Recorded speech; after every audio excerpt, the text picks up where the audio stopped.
So, we've just come out of the cinema, we've seen Ballerina. You can immediately tell two very differing opinions of this film. Today we are back again with another weekly rundown, a show where we give you reviews, news and previews. Well, some new films that we haven't seen. Yeah. There's, of course, Hurry Up Tomorrow. It's sat at double digits on Rotten Tomatoes. See, I really like Jenna Ortega, and I... Don't like The Weekend? Big on the weekdays. I just live for the office life. Yeah. No, isn't he slightly problematic after The Idol? Was that his show? Well, I don't think that was a documentary. No. No. Similar to that film is Karate Kid Legends. Yeah, I mean, we've not rushed out to see that. No. Has anybody else? Apparently not, no. No, I don't think so. Sat at 59% on Rotten Tomatoes from critics and a 91% from fans. Yeah, because I bet the fans It's only the fans that saw it. Yeah, it's people who loved Cobra Kai and they just got another season of it. And loved the original movies and the Jackie Chan one. But it does not have a mass appeal at all. People talk about this with Marvel. Oh, I don't know if I'm going to go see this. It feels like I have to watch this TV show as homework. But that's Marvel and they're making stuff consistently. Like Karate Kid having homework is like, this is getting too far, man. Netflix, ta-dum. Wait, did I just get us banned? Because that's copyright. So they had their event, ta-dum, Stranger Things. We've got the release dates for that. People, I will say, are not happy how long Stranger Things has taken just in general. And now that they're having to watch just adults play children and they're like, what's going on? This should have been done quicker. It's all those facts of like, season 1 came out when Barack Obama was president. Oh my gosh. Yeah. Wow. I mean, I've written a note down in relation to this, which I've written, Wake Up, Deaf Man. Yeah, so that's later on. Sounds like that wouldn't work as an instruction. Yeah, on many levels. No. Setting wise, I'm more on board with this one. Glass Onion for me was a big step down. That doesn't mean it was terrible, it doesn't mean it was bad. I enjoyed it, but wasn't worthy of the hype from Knives Out to Glass Onion for me. Yeah. So this one is back in, it's like a church or something from that little teaser. Yeah. Wish it was in a cinema. Yeah. So I love everything that Rian Johnson's ever put to film. And but I think a director like that with the cast list that he has should be putting stuff in cinemas, could be putting stuff in cinemas. This will be in a cinema for 2 weeks maybe in America. Yeah. And you'd maybe be able to see it in London. Frankenstein got its first trailer. I watched it. Guillermo del Toro. I love Frankenstein. The initial images that we saw, I thought were for a video game. So I'm not that excited yet. I've seen some Guillermo del Toro stuff that I've been disappointed by based on his legend. But then I've seen some Guillermo del Toro stuff that I've loved. I watched the trailer. I really enjoyed the first part. It was building up an atmosphere of horror. People are frightened and sweaty and wet. Love that. And then it ends on a bit of like an action-y kind of thing. And I didn't want to see any punching in this. I wanted to see squishing. So I'm on the wrong foot. Who knows? Oscar Isaac is a great actor. Christoph Waltz is in it as well. And who is the monster again? It's Jacob Elordi. Jacob Elordi was going fantastic. to be Andrew Garfield at a time. Oh, and right. Then he left. Do you know, I think Andrew Garfield had played Frankenstein or Faustus. No, you're thinking of Spider-Man. On stage. Yes, you're right. I'm thinking of Spider-Man. That's who I'm thinking of.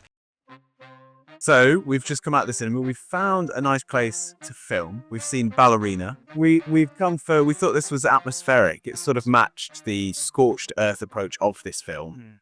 What did you think? Well, the bits that I could see were more enjoyable than the bits that I couldn't see. The bits that you couldn't see? It was very dark, I will say. It was very dark. I think it was only one scene where I was slightly worried about it. And then for the rest, I thought it was very pretty. You can immediately tell two very differing opinions of this film. For me, this was my favourite of the films. Really? Yeah. I think it just didn't have a plot that I was engaging with. At all. Yeah, that's fair enough. I mean, for me, I really liked the action. The story didn't need to be like mind-blowing for me. Like what I was looking for was the action, and it set up a fun like vehicle for that. And I really liked it. I will say I'm surprised that you didn't like it. I think the idea of it being a revenge story, that was the thrust of this. Is like, I'm not just after revenge. Yeah. It's kind of weak. There was no like plot to uncut. The plot was just there's some hidden people. Yeah. And they're like, you won't like what happened. You won't like the answers you find. Yeah. You didn't find any answers. You just turned up and went, oh, you did do that thing that I knew that you did. Well, I guess I'll kill you. I was always going to do that, but now we spent 2 hours getting here, but now I'm going to shoot you. I think for me, these films don't need to have a good plot. Oh, I think they didn't. They're like same as like kids' films of like, oh, it's a kids' film. Doesn't matter. Yeah. Like they go, let's go shoot, but like I need to know why. Yeah, I mean, for me, the revenge was motivated enough, and I find the world interesting. I think they just have fun. I think you're just a bit miserable. I didn't have that. I didn't dislike it. I didn't like it as much as the John Wick films, but not by a lot. I don't think it's loads worse. I think it was just a bit more like muddly. Like it just kind of went from action scene to action scene. Maybe. There were some bits in it. Like I can complain for a while, and I will. But there were a couple of family connections in this that just kind of didn't matter. I didn't need to be there, you know. Yeah. And I think principally the issue for me is I didn't really like. There was just kind of no theme. My theme was just don't kill people, but like sometimes do. I don't know if these need to be philosophical films for me. We just disagree with each other, but in like quite a lackluster way. This is not disappointing, but like no. If you have watched these films and enjoyed them, you will enjoy this film. Yeah. I'm also going to circle back here to a bit of a review as well. So we're going to the Doctor Who universe just for a minute. Well, hence the time travel. Hence the time travel, yeah. So season 2 just ended, and they have released a first teaser trailer for the upcoming series, snappily titled "The War Between the Land and the Sea." This is fact? That's what they've called it. Sorry, the season. Sorry. I wasn't actually listening. Sorry, season 3 is going to be called The War of. No, what? it's a spin-off show. Oh. So it's within the Whoniverse. And You've had a Hoona. Yeah, it's a spin-off show. It's going to feature kind of the people at Unit and some others, and it's called The War Between the Land and the Sea. Well, Land 1. Land is above sea level. It's over the high ground. It's over sea. I have the high ground. Look at our mountains. We crawled out of this. You know? Yeah. It's going to be more militaristic. It's going to be more kind of spy thrillery, I guess, at times and stuff like that. So it looks interesting, but it comes off the back of a wet fart of a finale. Was the wet fart what caused the war? Maybe. See, when you can't do that in here. You can't do that in here. You can't come into our land. And fart and do a wet fart wet as well. Fart. That's for the sea. Yeah. We've got wet. You've got land. Call that a wet fart, they said. Is this going to make the cut? What the hell's going on? Doctor Who Season 2, they had advertised it as, oh, it's a great starting point for new fans. It relies so heavily on the classic show, and it relies on New Who as well, still. So it's the most. They made decisions because they had those Disney bucks that actually actively harmed the show. I don't know if I'm excited for this spin-off because I'm a bit down on the show in general. Wicked 2? Yeah, and the reason that I don't care even more is that I think that The Wizard of Oz is the most important film of all time. For me, I didn't like the thought of going to see Wicked, and that makes me a film snob. Ariana Grande will be in Meet the Parents 3. Oh, right. Not as the parents, I assume, because Robert De Niro is returning. I assume Meet the Parents 3 will be Ben Stiller's character is a parent. Yeah. And his daughter, I'm assuming Ariana Grande. Seeing him as a parent figure, like, I'm here for it. By the way, that plot was made up by me just now.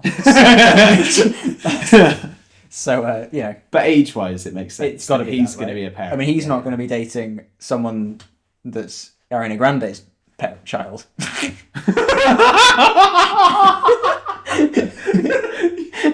made it so much weirder. I thought you were going to say Ariana Grande's age. I was like, they're going to meet someone's parents. I just assumed that it would be him and Ariana Grande meeting Robert De Niro again. Well, again, Yeah. they're not his parents, though. It's just like your new girlfriend to meet your old girlfriend's parents. That hated They hate you.